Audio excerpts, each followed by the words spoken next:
big You time. know what I thought was really interesting? You talked about when you watched the movie What the Bleep Do We Know? Hmm. And you mentioned how it included a segment on how thoughts affect water crystals. Hmm. And you know, you're the third person that I've had on the show that on your own just randomly talked about or at least mentioned it in your story somehow, way, shape, or form Hmm. about the water crystal experiment with Dr. Masaru Emoto. Hmm. What Yeah, did that do for you? What kind of impact did that have on you when you saw that segment?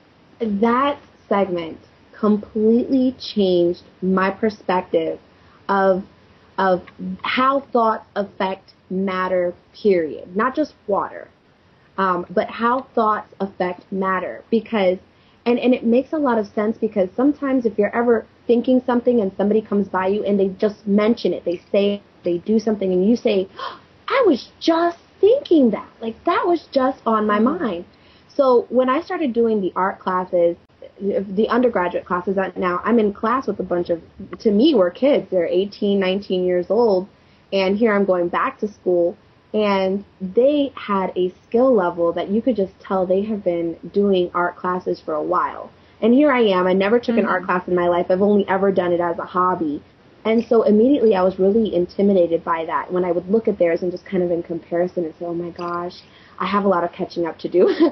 But then I remembered Yeah. seeing What the Bleep Do We Know prior to that experience. And I said, I bet you if I create my artwork and I keep playing it in my mind that people love what my art looks like, people will love what my art looks like. And so the first test was the first assignment that we did. We had to draw ourselves, and everybody had to put drawings up on the same wall. And just when you walked into the class, you just put your drawing up on the wall. And then the class was basically talking about, dialoguing about each other's drawings and the techniques that we did, and et cetera. So I put my drawing on Mm-hmm. the wall, and I remember putting it up and hearing in my head people saying, wow, I love her style. It's real cartoon-like, but it's different, but it's unique, and blah, blah, blah. And just kind of playing that in my Mm-hmm. head because, I'm a little intimidated, but I'm playing that. And I promise you, that's exactly what people were saying.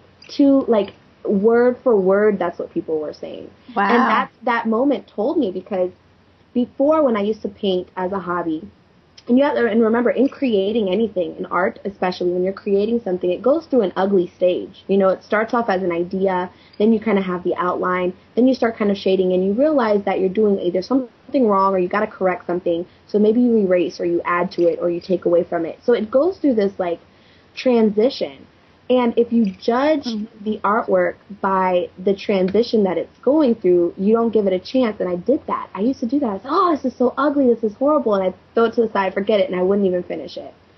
But once I Mm-hmm. learned about that experiment with your thoughts and how your thoughts can affect it, as I was going through my art, if I started feeling any little bit of insecurity about my art, I would immediately start flooding my thoughts with, this is going to come out amazing. Everybody's going to love it. I'm going to love it.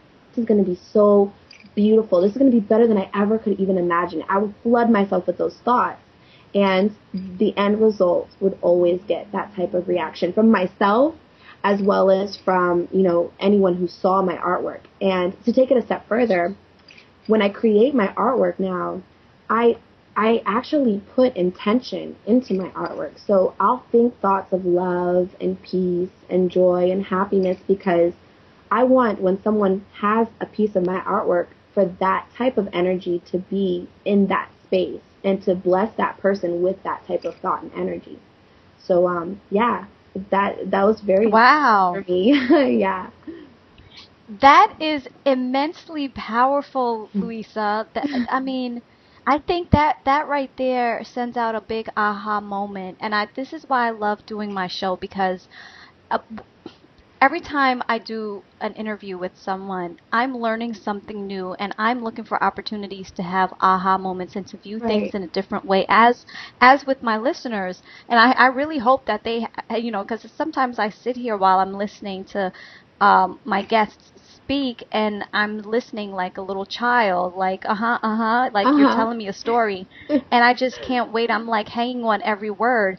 But you said something so powerful just now that I am going to start practicing myself that and I researched the whole water experiment with Dr. Emoto, and I read up all about it. I looked at the YouTube videos, but it didn't even occur to me then that when I'm doing everything from now on, because I'm also pursuing my passion, which is what I'm doing right now, sitting here Right. talking to you, Right. is part of my passion and is part of what I think my calling is, my destiny is in terms of touching the world and in a way that is um, part of my calling from a universal perspective.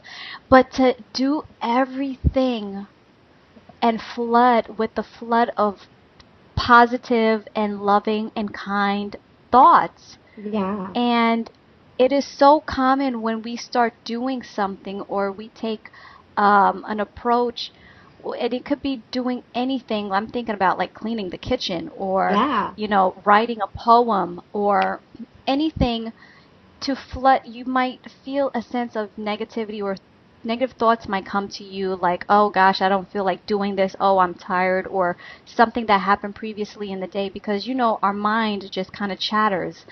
But to intentionally flood your thoughts with good positive words like Dr. Emoto did with those water crystals when he exposed it to the word love and Right. spirit and gratitude, that your product and whatever you're working on is going to come out beautifully, just like those water crystals, those beautiful intricate water crystals. It's going to turn out beautiful, and it's going to keep pushing forward the energy of love and goodness. And I think that is so profound. Thank you so much for sharing Yeah. that.